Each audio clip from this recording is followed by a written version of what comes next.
Hello students. Last lecture में हमारा जो चैप्टर चल रहा था cell the unit of life, जिसमें हम prokaryotic cell and eukaryotic cell structure के बारे में डिस्कस कर चुके थे। आज का हमारा जो टॉपिक रहेगा कि यूकैरियोटिक जो सेल होती है उसके एक्रॉस डिफरेंट जो सब सेल्यूलर स्ट्रक्चर्स पाई जाती हैं, subcellular structures known as organelles, कौन कौन सी होती हैं और सेल के across division of labour activity में इन ऑर्गेनेल्स का क्या रोल है, वो आगे वन बाय वन डिस्कस करेंगे। सबसे पहले आते हैं यूकैरियोटिक सेल की जो एनवेलप है, cell envelope.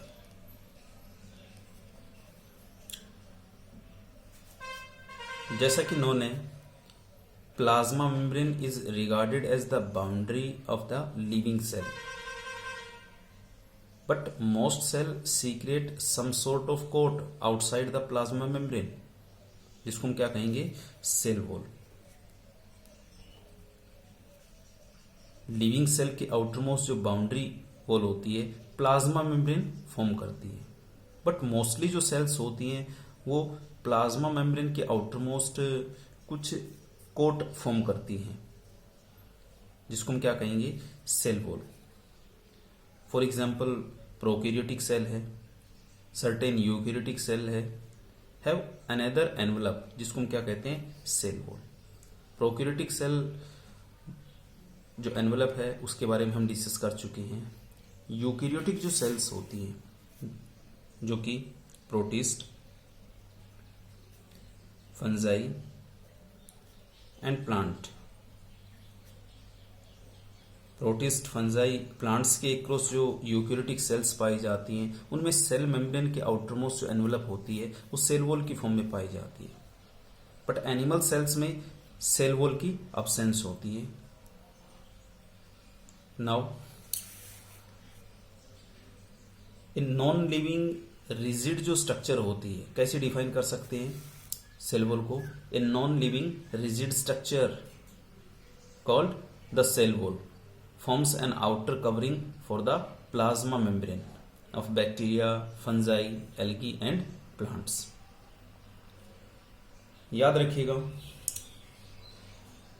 presence of cell wall differentiate plant cells from the animal cells। Plant और एनिमल सेल में आउटसाइड टू इनर साइड अगर हम डिफरेंस देखते हैं तो फर्स्ट डिफरेंस याद रखिएगा, presence of cell wall differentiate plant cells from the animal cells। Plant में सेल वॉल होती है, एनिमल सेल्स में नहीं होती है। सेल वॉल एक डिफरेंट ऑर्गनली, एक डिस्टिंक्ट ऑर्गनली है प्लांट के एक्रॉस। तो यहाँ पर हम प्लांट यूकैरियोटिक सेल के बारे में, सेल वॉल के बारे में डिस्कस करेंगे। सेल वॉल की जो सबसे पहले डिस्कवरी हुई थी, किसने की थी, जैसा कि हमने सेल डिस्कवरी में पहले भी बताया था, Robert Hooke. Cell wall first observed by The cell wall was first observed by Robert Hooke in 1665 in a thin slice of cork। Slice of cork, cork जो कि एक outermost protective layer होती है प्लांट में। Dicots जो plant होते हैं उनमें outermost जो protective layer होती है उसको हम क्या कहते हैं, cork। तो यहाँ पर रॉबर्ट हुक ने सबसे पहले जो सेल वॉल डिस्कवर किया था वो डेड कॉर्क लेयर की फॉर्म में किया था। नाउ सेल वॉल की थिकनेस की अगर बात करें, सेल वॉल थिकनेस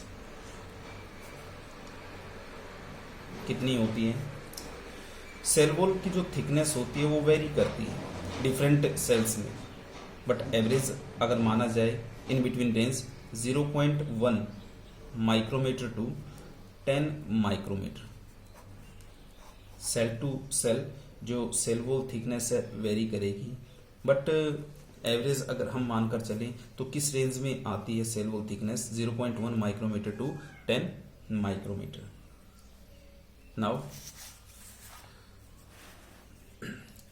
याद रखिएगा,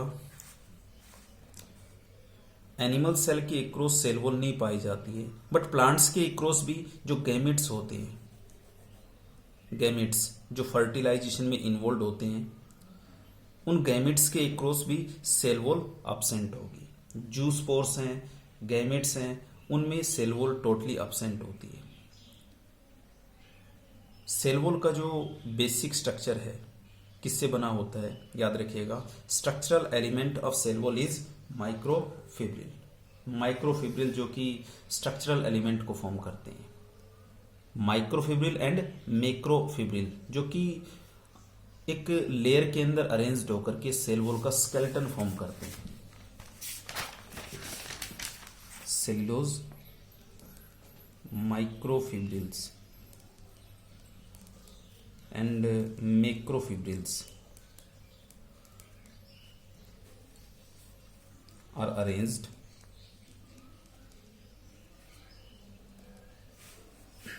in layers to form skeleton of cell wall। Cell wall skeleton का जो काम करते हैं वो माइक्रो और मैक्रो फिब्रिल्स करते हैं। लाइक दिस, माइक्रो और मैक्रो जो फिब्रिल्स होते हैं सेल वॉल में इस तरीके से पाए जाते हैं। और इन्हीं लेयर्स के बीच में जो मैट्रिक्स होता है, मैट्रिक्स कौन फॉर्म करता है, कुछ एक सब्सटेंसेस हैं, for example pectin, hemicellulose, hemicellulose, ये मैट्रिक्स की फॉर्मेशन में हेल्पफुल होते हैं। That is pectin and hemicellulose from the matrix of the cell wall. वैसे सेल वॉल मटेरियल की अगर बात करें तो याद रखिएगा, cell wall, hemicellulose, pectin and lignin जो सेल वॉल मटेरियल हैं are synthesised in plant Golgi bodies. Plant Golgi bodies जो होती है वो हेमीसेल्यूलोज, पैक्टिन और लिग्निन का फॉर्मेशन करती है। प्लांट में जो गोल्जी बॉडीज हैं उनको हम डिक्टियोसोम की फॉर्म में भी रिप्रेजेंट कर सकते हैं, डिक्टियोसोम्स। इसके अलावा जो सेल्यूलोज का जो फॉर्मेशन होता है वो किसके थ्रू होता है, याद रखिएगा, प्लांट में जो सेल मेम्ब्रेन होती है, सेल मेम्ब्रेन, उसके बिहाव पर सेल्यूलोज का फॉर्मेशन होता है। जैसा कि हमने बताया था कि एक तरीके से प्लांट का जो सेल वॉल कंपोजिशन है, सेल्यूलोज, हेमीसेल्यूलोज, पैक्टिन, लिग्निन, तो यहाँ पर सेल्यूलोज का जो फॉर्मेशन होगा वो सेल मेम्ब्रेन के थ्रू होगा, सेल मेम्ब्रेन सीक्रेट करेगी। और गोल्जी बॉडीज जो पाई जाती हैं प्लांट सेल में वो हेमीसेल्यूलोज, पैक्टिन, लिग्निन का सीक्रेशन करती है जो कि सेल वॉल फॉर्मेशन में इन्वॉल्व होते हैं। नाउ सेल वॉल जो होती है कंप्लीटली परमिएबल होती है। परमिएबल मतलब which allowed both solvent and solute. Cell wall एक ऐसी मेम्ब्रेन है जो सोलवेंट को भी अलाउड करती है, अपने में से पास होने देती है, और सोल्यूट को भी पास होने देती है। That is freely permeable in nature.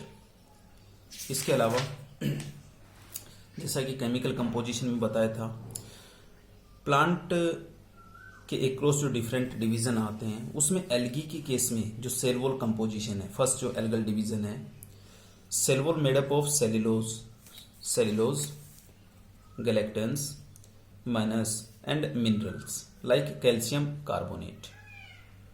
While in other plants, बाकी के जो प्लांट्स हैं उनमें अगर सेल वॉल कंपोजिशन अगर हम देखें तो cellulose, hemicellulose, pectin and proteins, ये प्लांट के क्रॉस केमिकल्स आते हैं जो सेल वॉल फॉर्मेशन में इन्वॉल्व होंगे।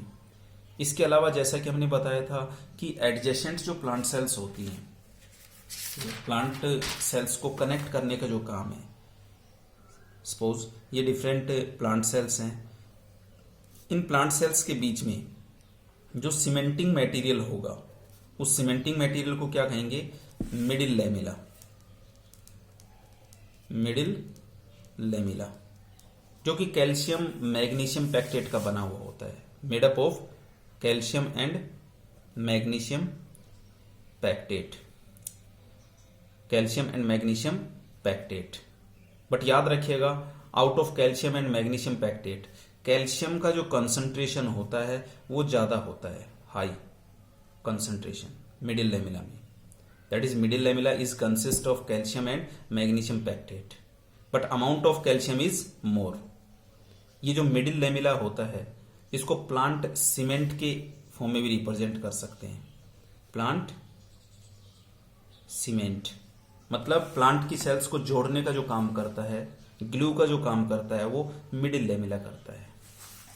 तो यहां पर middle lamella is a layer mainly of calcium magnesium pectate, magnesium calcium pectate which hold और glue the different neighbouring cells together.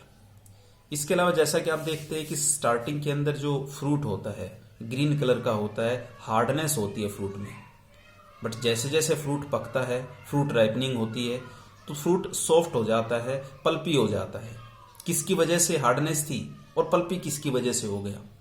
याद रखिएगा, जो हार्डनेस होती है फ्रूट की, ग्रीन कलर जब फ्रूट होता है, ग्रीन कलर हार्ड जब होता है तो मिडिल लेमिला की वजह से हार्ड होता है। क्लोरोफिल पिगमेंट होता है जो ग्रीन कलर के लिए रिस्पॉन्सिबल है, क्लोरोप्लास्ट पाई जाती हैं, मिडिल लेमिला की प्रेजेंस होती है।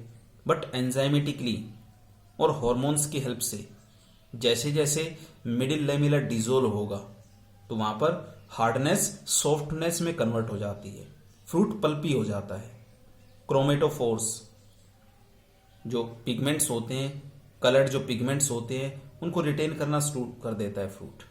बट मेन बात है यहाँ पर मिडिल लेमिला जो होता है वो फ्रूट की हार्डनेस के लिए रिस्पॉन्सिबल है, बट जैसे जैसे फ्रूट राइपनिंग होगी सॉफ्ट हो जाता है, पल्पी हो जाता है due to the dissolution of middle lamella.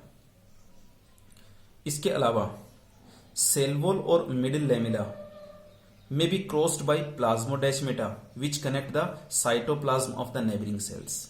याद रखिएगा, जो डिफरेंट प्लांट सेल्स होती है उनमें जो मिडिल लेमिला होता है और जो सेल वॉल होता है उनके बीच में कुछ एक पिट्स पाए जाते हैं, जिनके बिहाव पर डिफरेंट जो प्लांट सेल्स होती हैं आपस में साइटोप्लाज्मिक वे से कम्युनिकेट करती हैं। इन पिट्स को, पाइप लाइक स्ट्रक्चर को हम बोलते हैं प्लाज्मोडेस्माटा। साइटोप्लाज्मिक कम्युनिकेशन में जो हेल्पफुल होते हैं। नाउ लास्ट आते हैं जो सेल वॉल होता है, जो कि एक प्रोटेक्टिव फ्रेम की फॉर्म में काम कर रहा है यहाँ पर प्लांट के across. Cell wall can have up to 3 layers. Cell wall में 3 लेयर्स पाई जा सकती हैं, प्राइमरी वॉल, सेकेंडरी वॉल और टर्सरी वॉल। याद रखिएगा, जो टर्सरी वॉल होती है ये जिम्नोस्पर्म में पाई जाती है मेनली जो एंजियोस्पर्म्स होते हैं उनमें प्राइमरी और सेकेंडरी वॉल ही बनती हैं। प्राइमरी वॉल शुरुआत में जो सेल होती है उसमें जो सेल वॉल लेयर मिलेगी वो केवल प्राइमरी वॉल मिलेगी अनमैच्योर कंडीशन में, और मैच्योर होने के बाद उसमें सेकेंडरी वॉल इनसाइड प्राइमरी मतलब सेल मेम्ब्रेन की तरफ सेकेंडरी वॉल और डेवलप हो जाती है आफ्टर मैच्योरेशन। यहां पर देखिएगा 1 by 1। Primary wall, outermost layer thin elastic composed of cellulose, hemicellulose, pectin. Outermost जो लेयर होती है thin. And the cell wall of a young plant cell, primary wall is capable of growth which gradually diminishes as the cell mature, and the secondary wall is formed on the inner side of the cell towards the cell membrane. It means primary wall जो होती है first formed wall है cell की। शुरुआत में जो wall layer बनती है सेल वॉल में वो प्राइमरी वॉल बनती है, बट जैसे जैसे मैच्योरेशन होगा तो प्राइमरी वॉल जो है उसकी ग्रोथ रुक जाती है और सेकेंडरी वॉल बनना शुरू हो जाती है। बट एक पॉइंट और याद रखिएगा, जो मेरिस्टेमेटिक सेल होती है प्लांट के क्रॉस 2 इंपॉर्टेंट टिश्यू पाए जाते हैं, जिसमें एक टिश्यू आता है मेरिस्टेमेटिक टिश्यू, और दूसरा जो टिश्यू आता है प्लांट में permanent tissue. Meristematic tissue meristematic cells का बना होता है जो एक्टिवली डिवाइड करती है, और जो सेल्स डिवीजन की पावर लॉस कर देती हैं उनके थ्रू जो टिश्यू बनता है परमानेंट टिश्यू। मेरिस्टेमेटिक सेल्स से आगे परमानेंट टिश्यू बनाती है। याद रखिएगा, मेरिस्टेमेटिक जो सेल्स होती हैं एक्टिवली डिवाइडिंग सेल्स, और परमानेंट में भी कुछ सेल ऐसी होती हैं जो लिविंग होती है, डिवीजन की पावर को रिटेन कर लेती हैं कुछ कंडीशन में, उनको कहते हैं पैरेन्काइमा सेल्स। इनमें केवल और केवल प्राइमरी वॉल ही मिलेगी। मेरिस्टेमेटिक और पैरेन्काइमा सेल्स में केवल प्राइमरी वॉल होती है। इसके अलावा लीव्स की जो सेल्स है, फ्रूट है, उनमें भी प्राइमरी वॉल मिलती है। नाउ सेकेंडरी वॉल की अगर बात करें, मैच्योर सेल्स में more layers of wall material added internal to the primary wall, जिसको हम क्या बोलेंगे, secondary cell wall. Formation of secondary cell wall is not uniform in all the cells, मतलब बीच बीच में पिट्स होते हैं सेकेंडरी सेल वॉल में, जो कि कम्युनिकेशन में हेल्पफुल होंगे। इसके अलावा लास्ट जैसे कि बताया टर्सरी वॉल, जो कि जाइलम के क्रॉस जो ट्रैकिड्स होते हैं, जाइलम के क्रॉस जो ट्रैकिड सेल्स पाई जाती हैं जिम्नोस्पर्म में, उनमें क्या मिलेगा, इनसाइड द सेकेंडरी वॉल एक लेयर और बनती है जिसको हम क्या बोलते हैं, टर्सरी। जैसा कि ये एक प्लांट सेल है, ये सेकेंडरी प्लांट सेल है, इसमें बीच में मिडिल लेमिला रिप्रेजेंट किया गया है। ये वाली जो लेयर है आउटर मोस्ट सेल वॉल की प्राइमरी है, उसके बाद मैच्योरेशन के बाद सेकेंडरी डेवलप होगी और जिम्नोस्पर्म में टर्सरी भी पाई जाती है। ये डायग्रामेटिक व्यू है। एंड लास्ट, सेल वॉल का प्लांट के क्रॉस क्या रोल है, याद रखिएगा, सेल वॉल प्लांट को, सेल को शेप देने का काम करती है। Cell wall gives shape to the cell, protect the cell from mechanical damage and infection, infection से, मैकेनिकल डैमेज से भी बचाती है। And also help in cell to cell interaction, cell to cell communication interaction भी cell wall से ही होता है। इसके अलावा it provide barriers to the undesirable macromolecules, gravity के अगेंस्ट मैकेनिकल सपोर्ट देने का भी काम करती है। It allows material to pass in और आउट ऑफ द सेल। ये डिफरेंट सेल वॉल के फंक्शन हैं। नाउ नेक्स्ट जो सेल स्ट्रक्चरल कंपोनेंट है, एनवेलप है, सेल मेम्ब्रेन, जो कि नेक्स्ट वीडियो में आपके साथ शेयर करेंगे। Thank you.